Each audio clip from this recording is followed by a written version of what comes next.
ou rationnel. En accord ou à l'opposé. Par ici, les brasseurs d'opinion et de vision. Les rencontres de l'air. Bonjour Marie. Allô Mario. Quelqu'un vient tout juste de m'écrire pour me faire réaliser que ça fait 15 ans aujourd'hui, jour pour jour, que j'ai quitté la politique. 8 décembre 2008, jour d'élection au Québec. Et puis c'est ce soir-là que j'avais pas réalisé. 15 ans exactement. Est-ce qu'on te souhaite, c'est un joyeux anniversaire? C'est un... Ben, c'est pas un joyeux anniversaire, mais tu peux en parler avec aise, sans craindre que je vais partir à pleurer, là. Ça va très bien. Alors, mais c'est drôle, j'avais... Oui, vas-y. Écoute, je trouve ça curieux que tu soulignes ça parce que j'échangeais avec une ex-collègue à moi hier, puis on se disait que le 7 avril prochain, ça allait faire 10 ans qu'on était entrés en politique. Tu sais, c'est des dates, ça a l'air banal pour tout le monde, tu sais, de ce genre de date-là, mais la date où tu décides de quitter la politique ou la date où tu te fais réélire ou tu te fais élire la première fois, ou tu sais, c'est des dates qui sont tellement significative, puis avec toi, tu sais, ça doit ça vient, c'est une grosse décision que tu avais prise à l'époque, c'est une charge émotive, tu sais, ça rappelle plein de choses. De toute évidence, ça t'a pas marqué parce que tu t'es pas levé en pensant à ça ce matin? Non, mais on dirait que je suis pas tellement un gars de date pis tout ça, là, c'est le 8 décembre, je sais pas. Mais là, à ce temps que quelqu'un me le dit, ouais. Mais tu vois, moi, l'année prochaine, tu parles d'entrer en politique, l'année prochaine, ça, j'avoue que ça me secoue. En septembre prochain, ça va faire 30 ans. Tu sais, ça a fait cet automne 29 ans que j'ai été élu. Ça me... Tu sais, des anniversaires 30 ans, là, on dirait que quand moi je soulignais le 30 ans de quelque chose autrefois, je me disais c'est un vieux, mais je me dis, ouais, il doit en avoir quelque... Ça rajeunit pas. C'est surtout cette date-là qu'on se rappelle, je pense, la première élection ou la réélection, quand on commence, là, puis là, on compte les années, mais écoute, c'est des dates marquantes, Mario. On n'est pas là pour parler de moi. Tu veux me parler de la négo. Aujourd'hui, là, c'est encore le retour à une journée où tout est fermé dans les écoles parce que la FAE est toujours en grève, mais le Front commun la rejoint. Donc, ce qui veut dire que pour la prochaine semaine, tout est fermé. Est-ce que ça négocie sérieusement ou pas? On ne le sait plus trop. En tout cas, chose certaine, on est rendu à l'étape déjà. Ben, on dirait que non, hein? Pas du tout. Écoute, Mario, je parlais à un des représentants syndicaux tout à l'heure que j'ai croisé justement à SCN, M. Hainaut. Puis je disais, êtes-vous dans un... Je veux dire, là, là, tout est à l'arrêt. Là, c'est une journée majeure pour le gouvernement. Je disais, est-ce que vous êtes dans un blitz de négociation? Il me dit, non, il dit, il n'y a aucune négociation, ça va à dimanche. Le gouvernement les a convoqués seulement pour dimanche pour recommencer les négociations. Donc, je me dis, mon Dieu, moi, je pensais qu'il y avait urgence d'agir, puis que le fait que les écoles soient fermées comme ça, puis que le réseau de la santé soit au ralenti, que, je sais pas, ça ébranlerait quelque chose. Puis, tu sais, t'as vu comme moi le point de presse de fin de session qui a été fait aujourd'hui. Je n'ai pas senti non plus, ni de la part de M. Legault, ni de la part de Mme Lebel, qu'ils étaient en mode on change de... Tu sais, moi, j'étais un peu fascinée de les entendre encore parler de... Tu sais, ils reviennent toujours sur les mêmes mots, mais on dirait qu'ils sont incapables d'expliquer ce qu'ils veulent vraiment. Tu sais, mais M. Legault, il parle toujours de, réorganisation, flexibilité, mais tu sais, il est pas capable, on dirait, de donner 3 exemples. Ouais. Ça me fascine, moi, après un mois non-stop de point de presse, qu'ils soient encore pas capables d'expliquer à la population c'est quoi les enjeux, c'est où que ça accroche, pourquoi ils sont pas capables d'avancer là-dessus. Puis tout le monde est un peu pris en otage là-dessus, d'une négociation qui semble pas tant que ça avancer. Ouais. Mais je sais pas si tu as entendu hier soir avec Emmanuelle Latraverse, la présidente de la FIC, qui dit spontanément comme ça qu'elle, ce à quoi elle s'attend là, comme prime de nuit et de fin de semaine, c'est plus 50%. Ah ben oui, Mario, rendu là, demande 60%, 70%, demande la lune. Non, mais moi, c'est juste que je suis rendu... Je te dis ça parce que c'est comme un peu... Je suis rendu très pessimiste et je me dis, mais... Comment on va s'entendre? Qu'est-ce qu'on va faire? Comment tout ça va finir? Là, on était rendu ce matin à parler de la date du 19 décembre comme un grand rendez-vous là, de toutes les instances du Front commun. Puis ils disent, ben, s'il n'y a pas d'entente à cette date-là, ce qui va être à l'ordre du jour, c'est la grève générale illimitée pour après les fêtes. Ils disent, OK. Fait que tu pourras avoir des écoles fermées jusqu'à Noël, puis là, pas de retour en classe en janvier. Et ça n'a pas d'allure, ça se peut plus, là. Non, ça n'a pas d'allure. Puis, tu sais, moi, j'ai décroché un petit peu aussi, justement, sur cette entrevue-là parce que je me suis dit, bon, à moins qu'il y ait quelque chose que j'ai manqué dans les dernières années, mais, tu sais, la profession d'infirmière, c'est pas un 9 à 5. Tu sais, quand tu décides de travailler dans le réseau de la santé de façon générale, notamment comme infirmière, puis je veux pas diminuer le travail qu'elles font d'aucune façon. Puis oui, je suis d'accord qu'il y a des chiffres qui sont plus difficiles que d'autres, qu'il y a des conditions de travail qui ont aucun bon sens, dont certaines qui ont 150 patients dans des CHSLD, des ratios qui n'ont pas d'allure, que leur sécurité est mise en jeu, que la sécurité des patients est mise en jeu, puis qu'il y a du travail qui doit être fait, puis que oui, mettre des primes pour certains chiffres moins intéressants la fin de semaine, la semaine, je pense que c'est 50%. extrêmement important. Mais là, time me, Mario. Je sais pas. Puis là, tu me dis, est-ce qu'on pourrait être en grève générale illimitée en janvier? Tu sais, le Front commun l'a abordé. Là, ils sont très clairs là-dessus que c'est l'ultime. Là, ils ont dit que c'est l'ultime étape, là, les 7 prochains jours. Moi, bon, t'as entendu comment encore là le point de presse. Monsieur Legault a dit que la loi spéciale n'était pas envisagée. Mais juste avant lui, il y avait Sonia Lebel qui s'est fait poser la question, qui les 2 ou 3 dernières fois, moi, où je l'ai entendu se faire poser la question, a toujours commencé en disant non. Non, c'est pas envisagé. Non, c'est pas l'agenda. Non, c'est pas là qu'on s'en va. Puis là, aujourd'hui, elle a fait une longue réponse alambiquée sur les négociations, c'est important. Nous, ce qu'on priorise à l'heure actuelle, c'est les négociations, blablabla, blablabla. Mais elle a jamais répondu à la question. Elle a jamais dit que c'était pas dans ses scénarios. Puis moi, Mario, je peux pas croire que le gouvernement est pas en train de se dire si le 7 ou le 8 janvier, au retour des classes, il y a encore une grève, on n'a pas un scénario de loi spéciale.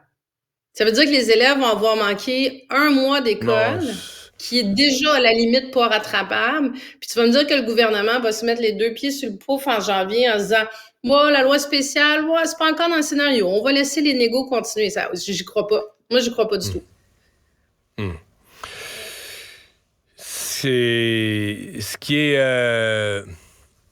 est bizarre quand même, c'est qu'il n'y a pas de... Tu sais, les partis d'opposition sont tous du même bord. Là. Ils vont tous voir les grévistes, ils encouragent la grève, ni plus ni moins. Tu sais, moi, je me souviens, mettons, quand il y avait des grèves, là, mettons, je sais pas, tu sais, mettons, quand les libéraux étaient au pouvoir, puis qu'il y avait une grève, puis que j'étais là, t'avais d'un bord le PQ qui était pro-syndicat, puis t'avais l'ADQ de l'autre bord qui disait, hey, là, réglez ça, une loi spéciale, faites quelque chose. Là, j'ai l'impression que la CAQ est tirée rien que sur un bord, là, est tirée juste, t'as 3 partis d'opposition qui se battent, en fait, pour celui qui va avoir la plus belle photo avec les grévistes sur ligne de piquetage. Il y a comme rien l'autre bord. Il n'y a aucune pression l'autre bord sur... ouais, mais là, au-delà de... Oui, il faut améliorer les conditions de travail. Oui, les syndicats, mais y a-t-il un équilibre l'autre bord? C'est comme s'il n'y a aucune pression sur la CAQ de l'autre côté. Non plus, personne demande une loi spéciale. Là. Personne. J'ai jamais vu ça. 3 semaines et quelque chose, les écoles fermées. Puis il n'y a pas une voix dans la société qui se lève pour demander une loi spéciale non plus. Ben, je pense que je sais pas si c'est le fait d'être dans un contexte post-pandémique où justement, tu sais, là, je vais te parler peut-être plus du réseau de la santé, mais on a vu à quel point nos anges gardiens en ont babé. Tu sais, ça a été vraiment mis beaucoup de l'avant.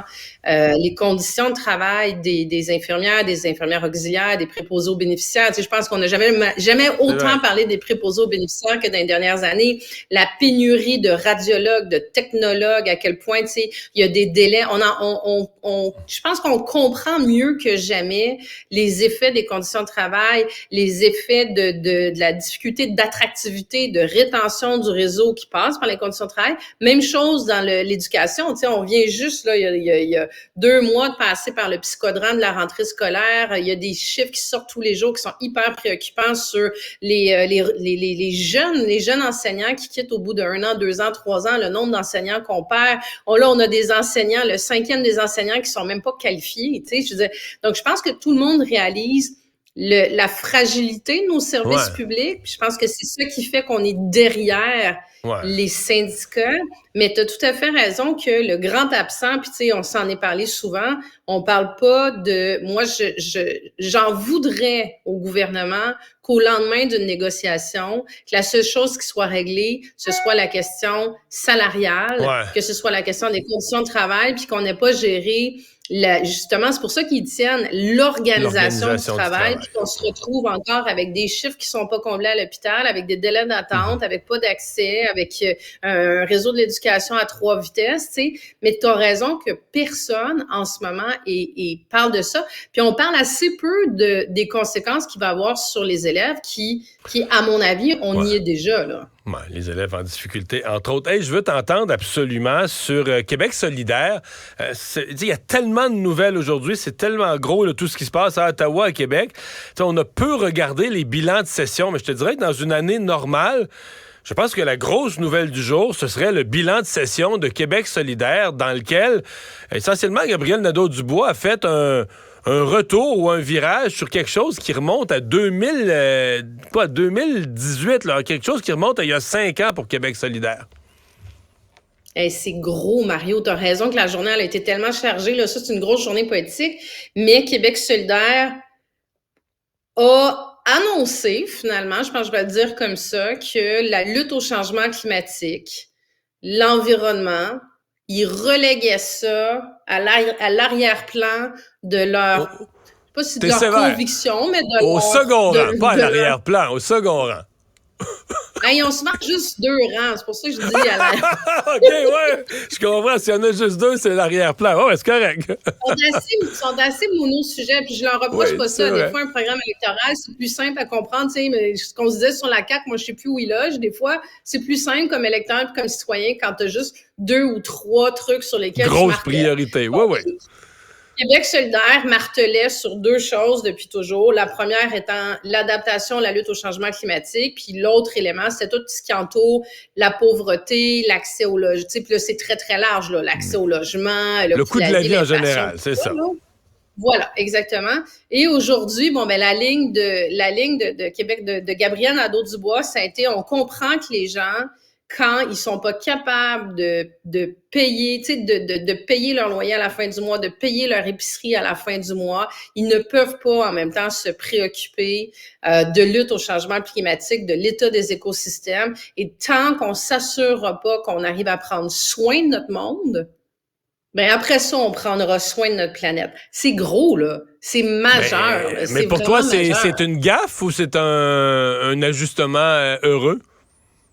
C'est une stratégie politique, ils essaient. Moi, je pense qu'ils essaient, ils se rendent compte que, écoute, ils bougent pas sur l'échiquier. Là. Tu sais, là, il y a eu un petit 2% d'augmentation cette semaine. Moi, comme je te dis, je pense que c'est c'est de la marge d'erreur. Tu as associé ça à la visibilité obtenue au Congrès, là. Ouais, c'est ça. Ça pourrait redescendre, mais ça reste qu'ils ont martelé. Tu sais, ils ont été très, très, comme je te dis, mono-sujet, environnement adapté depuis 2018, là, avec les Greta Thunberg qui marchaient dans la rue, les 100 000 personnes le jour de la Terre, Québec solidaire était là. Ben, ils ont pas été capables de faire des gains. Ils ont pas bougé au niveau de l'électorat. Donc, ils doivent, puis là, la dernière élection, là, ils se sont fait ramasser sur la taxe orange, la taxe CVUS. Là, ça leur colle à la peau. François Legault manque pas une occasion en période de questions de rappeler que Québec solidaire, Gabriel Nadeau-Dubois, ils aiment pas les chars, ils aiment pas les VUS. Donc, ils aiment pas le monde en région, tu sais. Fait tout un amalgame. Donc là, c'est une façon pour eux de s'en sortir. Je pense qu'ils essaient de se décoller de ça. Mais ça reste que, Mario, leur base, les gens qui appuient, en tout cas, à moins que l'échantillon de gens que je connais qui appuient Québec solidaire soit bien différent de l'ensemble des militants, c'est des gens qui sont à Québec solidaire pour cette question-là. Parce qu'ils cherchent un véhicule, un parti politique qui est dans la lutte au changement climatique, qui est dans l'adaptation au changement climatique, qui reprend ce message-là. Donc, est-ce que c'est une bonne stratégie? Là, ils changent complètement d'électorat, à mon avis, en faisant ça. Bien, on va surveiller tout ça. Puis on va surveiller aussi, je pense qu'on va être attentif dans les 6 prochains mois à comment ça affecte l'équilibre de leurs interventions. Est-ce qu'ils parlent plus jamais d'environnement ou est-ce qu'ils gardent un équilibre entre les deux? Ça va être ce qu'on va pouvoir surveiller et s'en reparler. Salut, bonne fin de semaine. Bye, bonne fin de semaine, Mario.